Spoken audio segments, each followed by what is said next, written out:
నమస్కారం VST news కి స్వాగతం. నా పేరు నాగిని. ముందుగా బులెటిన్ హెడ్లైన్స్.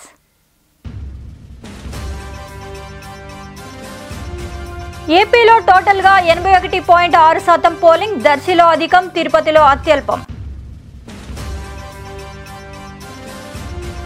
వైసీపీ విజయం ఖాయమన్న బొత్స, కూటమి గెలుస్తోందన్న గండి బాబ్జీ.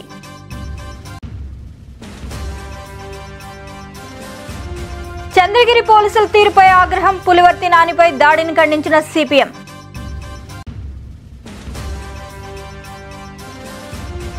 విశాఖ షిప్ యార్డ్ కు నౌకల నిర్మాణం ఆర్డర్, ఒత్తిడితో ఎలాంటికి ఇచ్చారన్న సిఐటియు.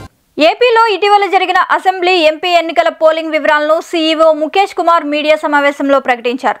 ఈ నేపథ్యంలో గతంలో కంటే ఈసారి ఏపీలో అత్యధికంగా పోలింగ్ శాతం నమోదైనట్లు వెల్లడించారు.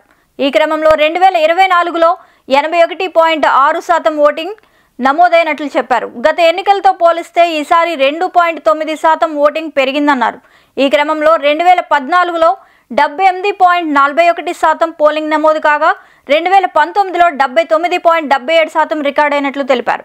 ఈ నేపథ్యంలో దర్శి నియోజకవర్గంలో 90.91%తో అత్యధిక ఓటింగ్ శాతం నమోదు కాగా తిరుపతి నియోజకవర్గంలో అత్యల్పంగా 63.32% రికార్డైనట్లు చెప్పారు.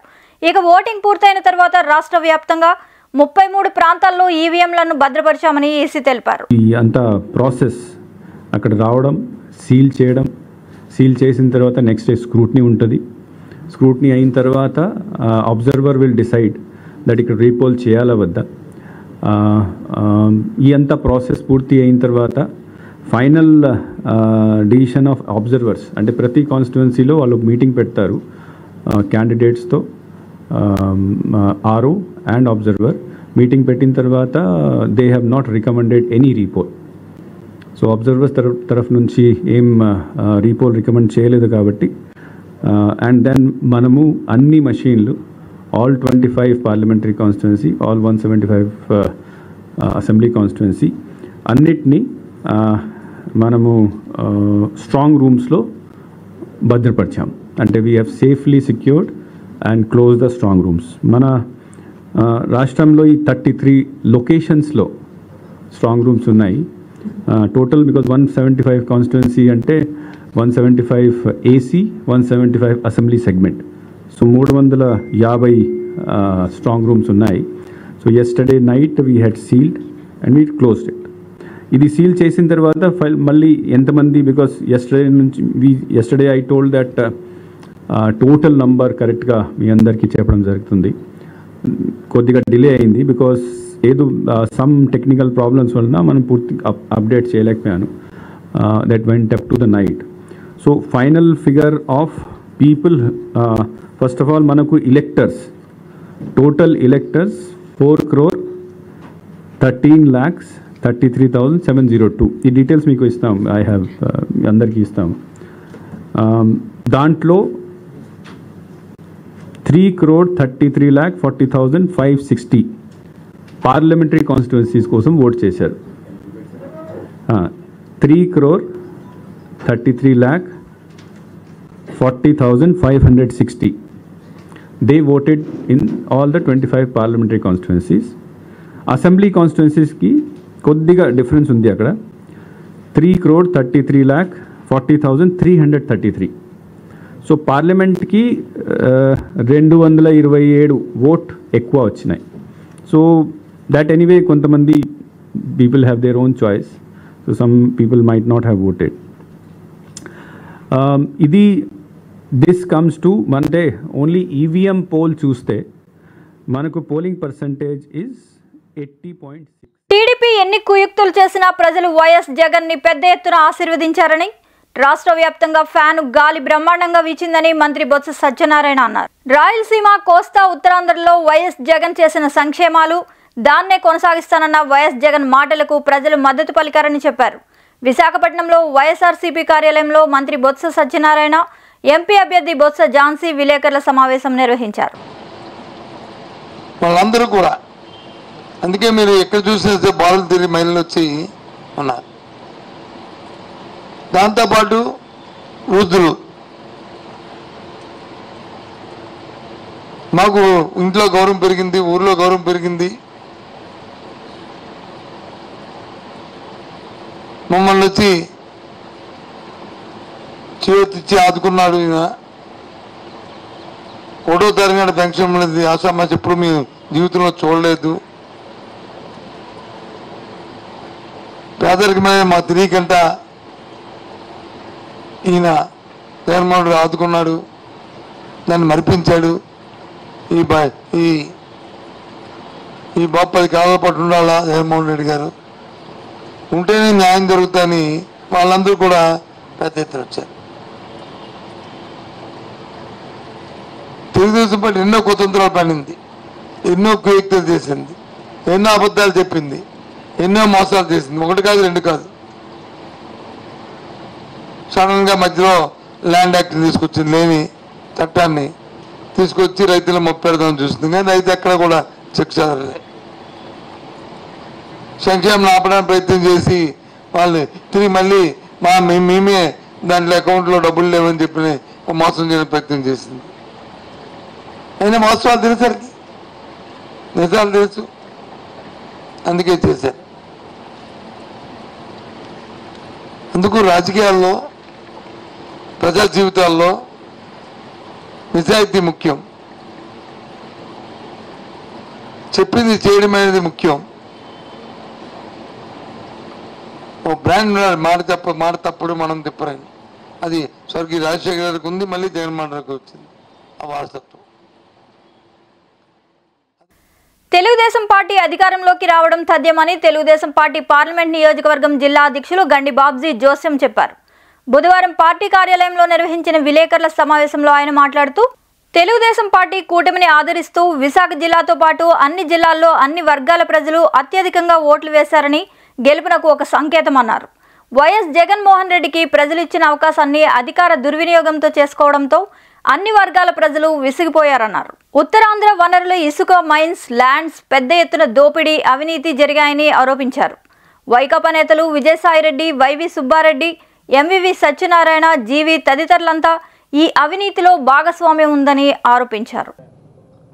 ఇటువంటి దుర్మార్గాలు రాష్ట్రంలో చాలా చోట్ల చేసి ఎన్నికలంటే భయపించి ప్రజలను ఓటింగ్కి రాకుండా దూరంగా ఉంచాలనే ఉద్దేశంతో ప్రయత్నం చేసినట్టు కనబడుతుంది. కాబట్టి ప్రజలు ఈవేళ నిజంగా విజ్ఞులు, చాలా బ్రహ్మాండంగా ఓటింగ్లో పాల్గొని ఈవేళ ఓటింగ్ శాతాన్ని బ్రహ్మాండంగా పెంచారు. ఈవేళ రాష్ట్రంలో టోటల్గా 83.42% ఇంక్లూడింగ్ పోస్టల్ బ్యాలెట్తో వచ్చినట్టు ఈసీ అనౌన్స్ చేసింది. దీన్ని బట్టి మరి మీకేమర్థమైందో మాకు తెలియదు, కానీ ఈవేళ ప్రజలు ఎంత ఉత్సాహంగా ఉన్నారో తెలియదు. కానీ ఇతర రాష్ట్రాల్లో ఉద్యోగాలు చేస్తున్న యువత సుమారు 5 లక్షల మంది వివిధ ప్రాంతాల నుంచి ప్రత్యేకంగా రైళ్లలో, బస్సుల్లో, విమానాల్లో వచ్చి ఓటింగ్ పాల్గొన్నారంటే డెఫినెట్గా ఆ ఓట్లన్నీ కూడా చంద్రబాబు నాయుడు గారిని ఒక ముఖ్యమంత్రిగా చేయాలనే ఉద్దేశంతో వచ్చినట్టే కనబడుతుంది అనేది మా ఉద్దేశం. దానికి 2 ఉదాహరణలు కూడా చెప్తాను మీకు. నిన్న ఎస్కోట్లో దగ్గర ఒక గ్రామం ఉంటుంది, వైసీపీ నాయకుడు, అతని పేరు తెలియదు కానీ వాళ్ళ పిల్లలందరూ కూడా బెంగళూరులో సాఫ్ట్వేర్, 2-3 పిల్లల్ని అడిగారంటే, ఏంట్రా ఇది పంచాయతీ ఎన్నికలు కాదు కదా, మీరెందుకు ఇలా వచ్చారంటే, నాన్న మీరేమనుకోకండి, మేము ఓటింగ్ వేయడానికి వచ్చాం, చంద్రబాబు నాయుడు గారికి మేము ఓటు వేస్తాం, మీరు ఏమైతే అనుకోండి అని చెప్పి పిల్లలు ప్రత్యేకంగా చంద్రబాబు నాయుడు గారికి ఓటు వేయడం అనేది వాళ్ళు ఆశ్చర్యపోయారండి. ఎందుకు మీకు అంత ఇంట్రెస్ట్? మాకు ఇంట్రెస్ట్, మీకు ఏదైనా రాజకీయాలు ఉంటే మీ గ్రామంలో చూసుకోండి. ఈవేళ అతను లేకపోవడం వల్ల మేమందరం బెంగళూరు, హైదరాబాదు వెళ్ళి పనిచేయాల్సిన పరిస్థితి ఏర్పడింది. దీన్ని మార్చాలంటే రేపు మళ్ళీ చంద్రబాబు నాయుడు గారు ముఖ్యమంత్రి కాకపోతే మీకేముంది, మీరు రాజకీయాలు చేసుకుని ఊళ్ళో గడిపేస్తారు. మాలాంటి యువత మట్టుకు డెఫినెట్గా నిరుద్యోగులుగా, ఇప్పటికే నిరుద్యోగ శాతం 24 ఉంది మన రాష్ట్రంలో. దీన్ని ఇంకా 30% తీసుకెళ్లే పరిస్థితి వస్తే జగన్ మళ్ళీ ముఖ్యమంత్రి అయితే, ఎట్టి పరిస్థితుల్లో ఈ జగన్ ముఖ్యమంత్రి కాకూడదనే ఉద్దేశంతో యువత అంతా ఎక్కడెక్కడి నుంచో వచ్చి మొన్న ఓటింగ్లో పాల్గొనడం అనేది తెలుగుదేశం పార్టీకి కానీ మాకు కానీ చాలా ఆనందదాయకం. ఈ రాష్ట్రంలో తప్పనిసరిగా ప్రభుత్వం మారుతుందనే సంకేతాలు ఈ యువత ఇచ్చింది మాకు, అది చాలా ధైర్యం. పోలీసులపై చంద్రగిరి ఎమ్మెల్యే అభ్యర్థి పులివర్తి నాని సతీమణి సుధారెడ్డి బుధవారం సంచలన వ్యాఖ్యలు చేశారు. పోలీసులు ఇంకా చెవిరెడ్డి పని మనుషులుగా ఉన్నారని ఆరోపించారు. గన్మ్యాన్ ను కొట్టినా పోలీసులు స్పందించకపోవడం దారుణమని సుధారెడ్డి అన్నారు. ప్రయత్నించి ఒక్క సెకండ్ లో ధరణి గన్మ్యాన్ లేకపోతే ఈ రోజు మాకు నాని గారే లేదు. ఒక్క సెకండ్ లో ఆయన తప్పించుకోగలిగారు. అవన్నీ ధరణికి అయ్యాయి. నాని గారిని భద్రంగా ఇంకొక బండ్లో అట్లా చేతులతో ఎత్తి పడేసి బిడ్డను కాపాడినట్టు కాపాడుకున్నారు వాళ్ళు. ఫుటేజెస్ అంత క్లియర్ గా ఎస్పీకి డిపార్ట్మెంట్ కి ఇస్తే వాళ్ళని చేయకుండా పొద్దున్న ప్రివెంటివ్ అరెస్ట్ అంట.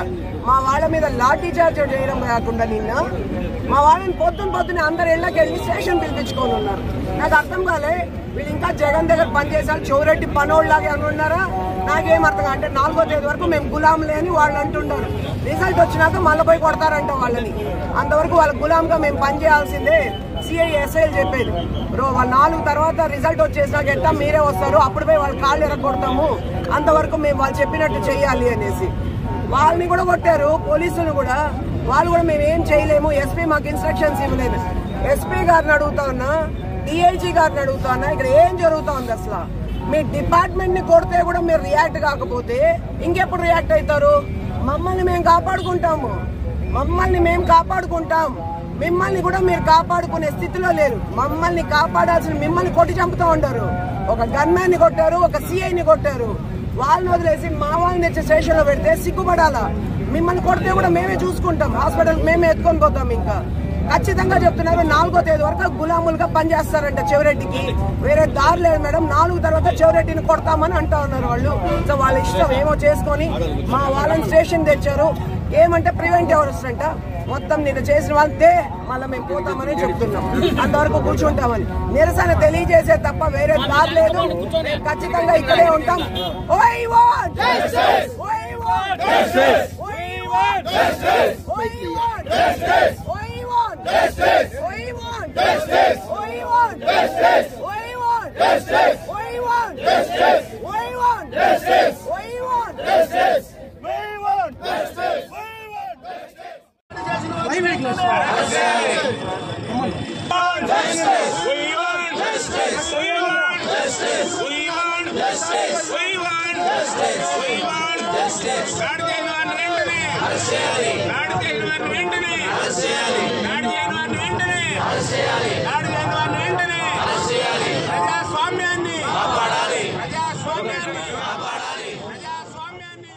చంద్రగిరి టీడీపీ ఎమ్మెల్యే అభ్యర్థి పులివర్తి నానిపై వైసీపీ గుండాల దాడిని సిపిఐ జిల్లా కార్యదర్శి పి మురళి తీవ్రంగా ఖండించారు. తిరుపతిలో ప్రజాస్వామ్యాన్ని, ప్రశాంత వాతావరణాన్ని నెలకొల్పాలని ఆయన డిమాండ్ చేశారు. శ్రీ పద్మావతి మహిళా యూనివర్సిటీ ప్రాంగణంలో ఉన్న ఈవీఎం స్ట్రాంగ్ రూమ్ల వద్ద వైసీపీ గుండాలు నానిపై జరిపిన దాడిని తీవ్రంగా ఖండించారు. ఇలాంటి ఘటనలు జరగడం అత్యంత బాధాకరమన్నారు.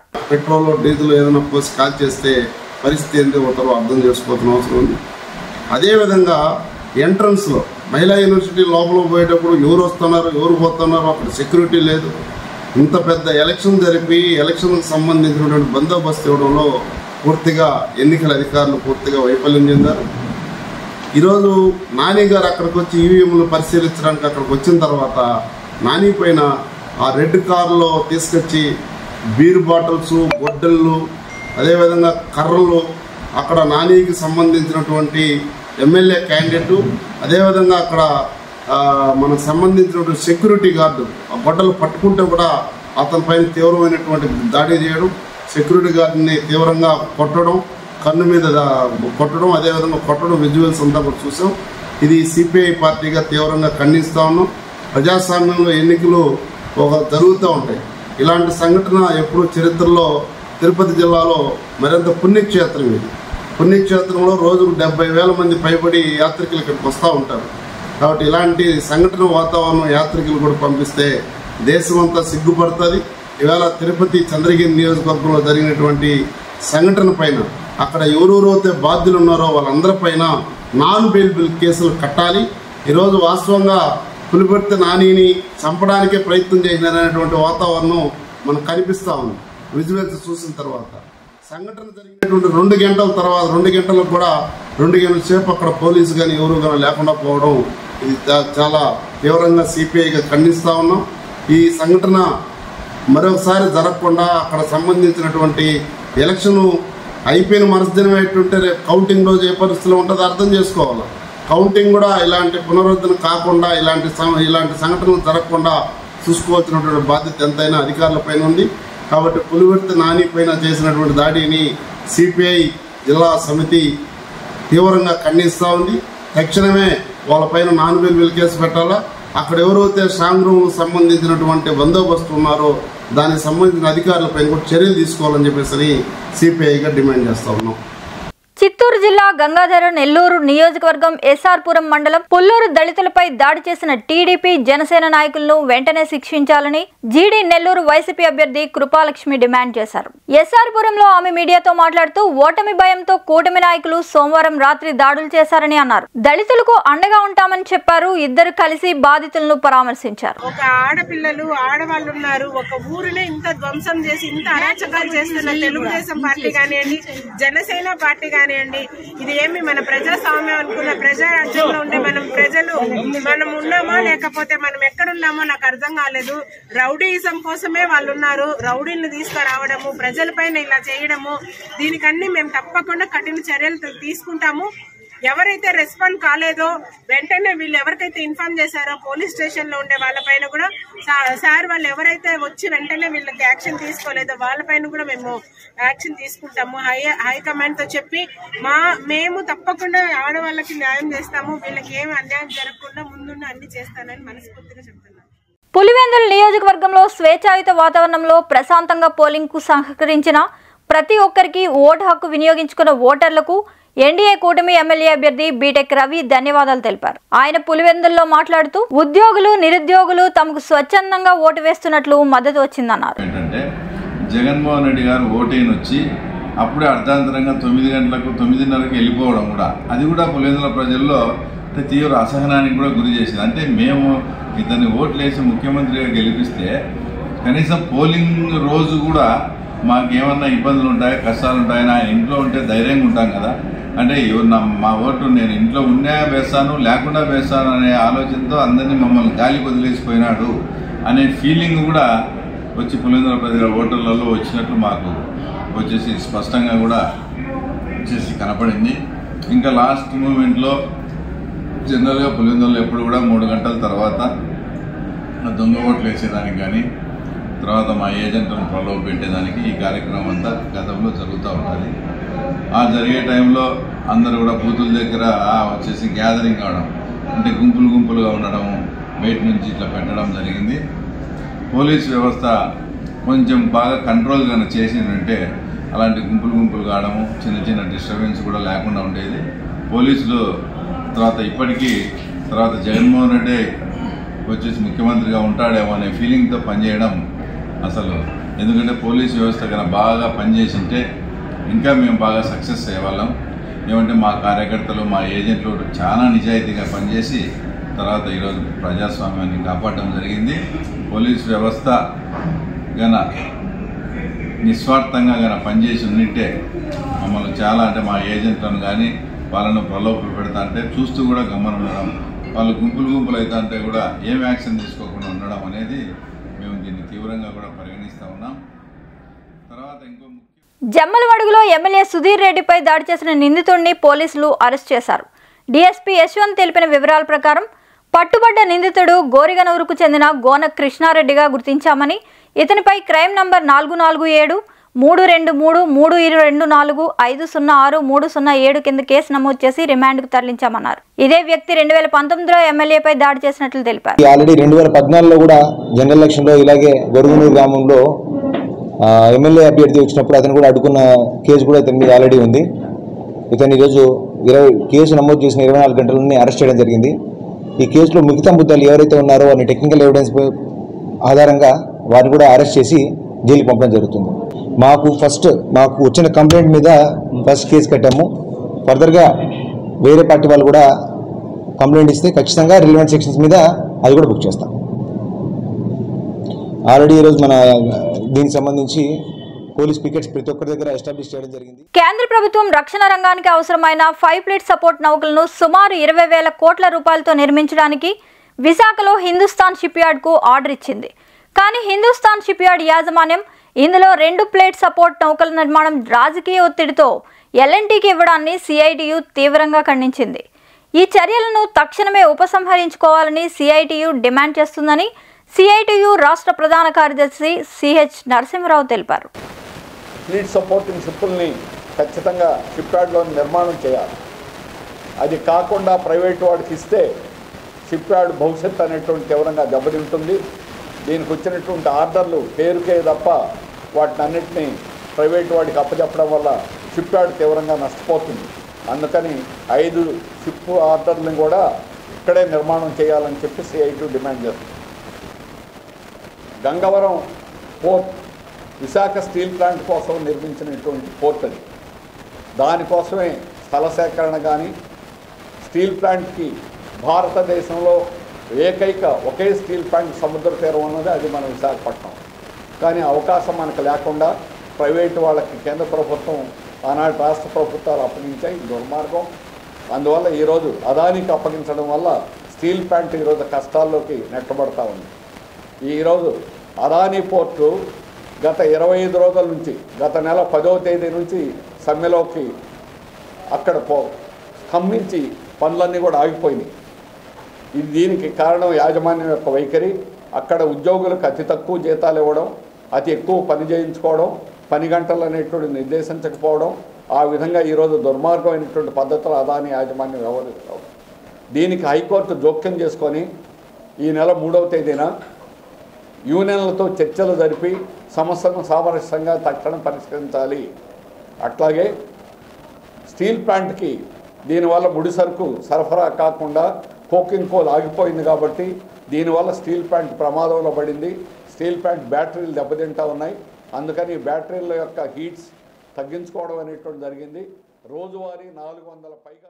ఆంధ్రప్రదేశ్ను అన్నపూర్ణగా తీర్చిదిద్దడంలో ప్రధాన పాత్ర పోషించిన మహనీయుడు సర్ ఆర్థర్ కాటన్ దొర అని జిల్లా పరిషత్ డిప్యూటీ సీఈఓ రామ్ గోపాల్ పేర్కొన్నారు. కాకినాడ జిల్లా పరిషత్ కార్యాలయం ఆవరణలో సర్ ఆర్థర్ కాటన్ దొర విగ్రహానికి ఆయన పూలమాలలు వేసి నివాళులర్పించారు. ఈ సందర్భంగా ఆయన మాట్లాడారు. 1852లో ధవళేశ్వరం వద్ద కట్టిన ఆనకట్ట వలనే ఉభయ గోదావరి జిల్లాలో 6 లక్షల ఎకరాల సాగు జరుగుతోందని తెలిపారు. కాటన్ జయంతి సందర్భంగా ఈరోజు జిల్లా పరిషత్లో వారికి పూలమాల వేసి నివాళులర్పించడం జరిగింది. నిజానికి సర్ ఆర్థర్ కాటన్ మన ఉభయ గోదావరి జిల్లాలని మరి సస్యశ్యామలం చేశారు. సాధారణంగా బ్రిటిష్ టైంలో మంచి ఏమైనా జరిగిందంటే ఇలాంటి ఇంజనీర్స్ వల్ల జరిగింది. అది కూడా అందువల్ల ఈరోజు కూడా ఆయన మనం ఒక దేవుళ్ళగా కొలుస్తూ ఉన్నాము ఉభయ గోదావరి జిల్లా వాళ్ళ ప్రజలందరూ. సో ఇది తప్పనిసరిగా ఆయన జయంతి మనం చేసుకోవాలని ప్రతిసారి ఇది స్ఫూర్తిగా తీసుకొని మరింత అభివృద్ధి చేయాలని నేను కోరుతున్నాను. మధ్యవర్తిత్వంపై న్యాయవాదులు అవగాహన కలిగి ఉండాలని Tekkali court junior civil judge Teja Chakravarthi Malla అన్నారు. టెక్కలి కోర్టు ఆవరణలో న్యాయవాదులతో ఆయన న్యాయ విజ్ఞాన సదస్సు నిర్వహించారు. ఈ సందర్భంగా మధ్యవర్తి యొక్క పాత్ర, మధ్యవర్తిత్వం వల్ల కలిగే ప్రయోజనాలు తదితర అంశాలపై న్యాయవాదులకు అవగాహన కలిగించారు. ఈ సదస్సులో న్యాయవాదుల సంఘం అధ్యక్షులు వివేకానంద తదితరులు పాల్గొన్నారు. మనం ముందు చదవాలి, పెయింట్ మొత్తం చదవాలి, ప్రెసిడెంట్ ఆఫీసర్ 2 స్టేట్మెంట్ చదవాలి. చదివిన తర్వాత పార్టీస్ని పిలాలి. పార్టీస్ని పిలిచి పార్టీస్ని అడగాలి, మీ కేసు ఏంటి, మీ 2 స్టేట్మెంట్, మీ డిఫెన్స్ ఏంటి, ఏ పెయింట్లో ఉన్న ఏ ఎలిగేషన్స్కి నువ్వు అడ్మిట్ చేస్తున్నావు, ఏదైనా అడ్మిట్ చేస్తున్నావా, లేకపోతే ఏది అడ్మిట్ చేయట్లేదా, ఏదైనా డినై చేస్తున్నావా, ఏది డినై చేస్తున్నావు, ఏది అడ్మిట్ చేస్తున్నావు అన్నది మనం ఎగ్జామినేషన్ ఆఫ్ పార్టీస్ ఆర్డర్ టైంలోనే డిసైడ్ చేయాలి. అక్కడ చేసిన తర్వాత అప్పుడు మనం ఇద్దరు పార్టీలు చెప్పిద్దామే బేస్ చేసి అప్పుడు మనకు ఒక అవగాహన వస్తుంది. ఏంటి ఈ కేసుని పాక్ ఆక్రమిత కాశ్మీర్పై భారతదేశం సార్వభౌమాధికారాన్ని కేంద్ర హోంమంత్రి అమిత్ షా మరోసారి విస్పష్టంగా ప్రకటించారు. పీఓకే ఇండియాకు చెందిందని, దాన్ని వెనక్కి తెచ్చుకుంటామని అన్నారు. పశ్చిమ బెంగాల్లోని సెరంపూర్లో బుధవారం నాడు జరిగిన ఎన్నికల ప్రచార సభలో విపక్షాల తీరును ఆయన ఎండగట్టారు. జమ్మూ కాశ్మీర్లో గతంలో శాంతి భద్రతల పరిస్థితి అత్యంత దయనీయంగా ఉండటానికి వారే కారణమన్నారు. మోదీ నాయకత్వంలో కశ్మీర్లో వచ్చిన గణనీయమైన మార్పులను కొనియాడారు. కశ్మీర్లో ఒకప్పుడు నిత్యం ఆజాదీ నినాదాలు, రాళ్లు రువ్వుకోవడం ఉండేవని, ఇప్పుడు అవన్నీ పాక్ ఆక్రమిత కశ్మీర్ పీఓకేలో ఉన్నాయని అన్నారు. दीपावली के दिन भी सेना के जवान के साथ मिठाई खाने वाला नरेंद्र मोदी है। नरेंद्र मोदी भाइयों बहनों, कबीर शंकर बोस को उसके नाम के सामने जो कमल का निशान है वो पवित्र पद्म फूल पर जब आप वोट दोगे इनको दिया हुआ एक एक वोट नरेंद्र मोदी जी को प्रधानमंत्री बना। ప్రధానమంత్రి నరేంద్ర మోదీపై కాంగ్రెస్ పార్టీ నేత జైరాం రమేష్ తీవ్ర స్థాయిలో మండిపడ్డారు. నరేంద్ర మోదీ ప్రచార కార్యక్రమం ఆశాంతం హిందూ ముస్లిం చుట్టే తిరుగుతుందని విమర్శించారు. జార్ఖండ్లో మీడియాతో మాట్లాడుతూ ప్రధాని కేవలం హిందూ ముస్లిం రాజకీయాలు చేయదలుచుకుంటే ఆయన ప్రజా జీవితంలో కొనసాగేందుకు పనికిరారని వ్యాఖ్యానించారు. 72,000 करोड़ रुपया कर्जा माफ हमने किया था और अभी हम गारंटी दे रहे हैं, ये वादा कर रहे हैं कि जिस तरीके से प्रधानमंत्री आउटगोइंग प्रधानमंत्री ने पूंजीपतियों का 16 लाख करोड़ रुपया कर्जा माफ किया है, ऐसे ही कांग्रेस और इंडिया पार्टियां किसानों का कर्जा माफ करेंगी. తెలంగాణలో బీజేపీ కొత్త శక్తిగా అవతరించబోతోందని ఆ పార్టీ రాష్ట్ర అధ్యక్షులు కేంద్ర మంత్రి కిషన్ రెడ్డి అన్నారు. తమ లక్ష్యానికి అనుగుణంగా రాష్ట్రంలో డబుల్ డిజిట్ ఖాయమని స్పష్టం చేశారు. ఏపీలో ఎన్నికలు ఉండటం వల్ల కూడా హైదరాబాద్లోని పలు ప్రాంతాల్లో ఓటింగ్ శాతం తగ్గిందని చెప్పారు. పోలింగ్ ముగిసిన తర్వాత పార్టీ రాష్ట్ర కార్యాలయంలో కిషన్ రెడ్డి మీడియాతో మాట్లాడారు. రాష్ట్ర వ్యాప్తంగా పట్టణ ప్రాంతాల్లో పోలింగ్ శాతం కొంత తగ్గినా మెజారిటీ ఓటర్లు బీజేపీ వైపే మొగ్గు చూపారని తెలిపారు. అన్ని నియోజకవర్గాల్లో బీజేపీకి సానుకూల స్పందన లభించిందని తెలిపారు. ఓటింగ్ శాతంతో సంబంధం లేకుండా సికింద్రాబాద్లో బీజేపీ విజయం సాధిస్తుందని ధీమా వ్యక్తం చేశారు. సమ్మక్క సారక్క గిరిజన వర్సిటీలో ఈ విద్యా సంవత్సరంలోనే కొన్ని కోర్సులకు అడ్మిషన్లు ఉంటాయని చెప్పారు. రాష్ట్ర ప్రభుత్వం భూమి కేటాయించగానే వర్సిటీ భవనాలకు ప్రధాని శంకుస్థాపన చేస్తారని తెలిపారు. బీజేపీ సంబంధించినంత వరకు అన్ని నియోజకవర్గాల్లో మేము ఊహించిన దానికంటే ఎక్కువ ప్రజల నుంచి ఒక సానుకూలమైనటువంటి స్పందన ఈ పార్లమెంట్ ఎన్నికల్లో కనిపిస్తూ ఉంది. ముఖ్యంగా గ్రామీణ ప్రాంతాల్లో ఏ గ్రామానికి కాగా నేను ముందే చెప్పడం జరిగింది. గ్రామాల్లో ఉన్నటువంటి ప్రజలు రాజకీయాలకు అతీతంగా ఈసారి మేము పార్టీని చూడము, పార్టీలను చూడము, మేము మోడీ గారిని చూస్తామనే విధంగా తీర్మానాలు చేశారని చెప్పడం జరిగింది. అది రోజు అనేక గ్రామాలలో చాలా స్పష్టంగా 2023 ఎన్నికల్లో వారు టీఆర్ఎస్కి వేసినప్పటికీ లేకపోతే కాంగ్రెస్కి వేసినప్పటికీ ఈసారి మరిన్ని అప్డేట్స్ కోసం please subscribe our channel VST news.